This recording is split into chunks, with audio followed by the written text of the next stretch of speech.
You ever open your trash bin on collection day and realize someone's been using it like it's community property? Yeah, that was my life for 3 months straight.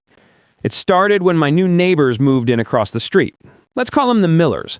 A couple in their 40s with a teenage son, 2 SUVs, and apparently zero respect for other people's garbage space. The first week, I didn't think much of it. I saw an extra bag in my bin, figured it was a mistake. The second week, there were 3.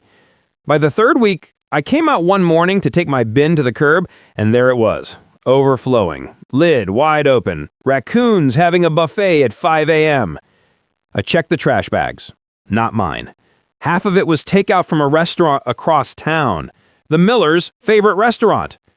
Coincidence? Nope. I decided to test a theory. The next collection day, I took my bin out later than usual, right before the truck came. At 6 a.m., I peeked out the window, and there was Mr. Miller, in his robe, creeping up my driveway like a raccoon in human form, tossing a bag into my can. That was my villain origin story. I walked outside mid-act. "Morning," I said, voice sweet but sharp. He froze. "Oh, I thought this was, your bin? Nope, that one's over there. You know, the empty one." He laughed awkwardly. "Right, sorry about that." But he wasn't sorry. Next week, another bag. Then 2. Sometimes even cardboard boxes that didn't fit. I tried everything. Labels, locks, polite notes taped to the lid. He ignored them all. So I decided if he wanted to play garbage games, I'd play garbage chess. I spent the weekend building something. Small, discreet, brilliant. A motion-activated die pack, the kind used in prank videos. Hidden under the lid, rigged to pop when the bin opened unexpectedly. Tuesday morning, I set the trap. Wednesday night, showtime. At exactly 11:43 p.m., I heard the sound. Lid creaking. Plastic rustling. Then, psh! A scream! A man's voice. "What the? Oh, come on!"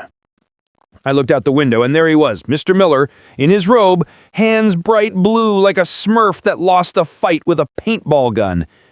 He looked around, panicked, tried wiping it on his robe, which only made it worse. Then he ran inside, slamming the door. The next morning, his trash was neatly stacked beside his bin. For the first time in weeks, mine was empty. I thought it was over, but karma wasn't finished with him yet.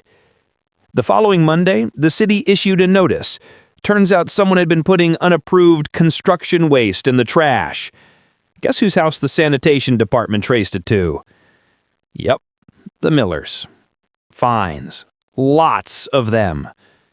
After that, the man couldn't even look at a trash bin without flinching. I probably should have felt guilty, but every time I remembered that smell of that raccoon night, yeah, no regrets. A few weeks later, he came over. "Hey, sorry about the trash thing. My wife says I need to be more considerate." I smiled. "That's a great start, Mr. Miller. Maybe you can teach your kid, too. He's been leaving energy drink cans on my sidewalk." He turned red. "Right, we'll handle that." And they did. Now, every Wednesday morning, I wheel out my clean, empty bin, take a deep breath, and smile. Because peace doesn't always come from patience. Sometimes it comes from a $9 motion sensor and a bottle of dye. If you've ever had neighbors like that, you know the pain.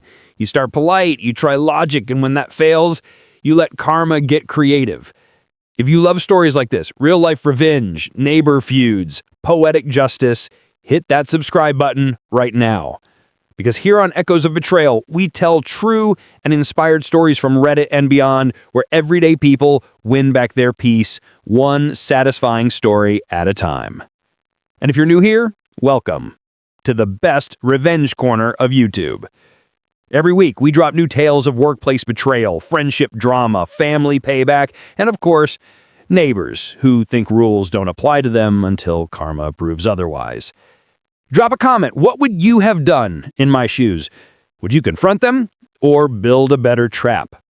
And remember, Sometimes revenge doesn't need fire or fury. Sometimes it just needs a pop of color.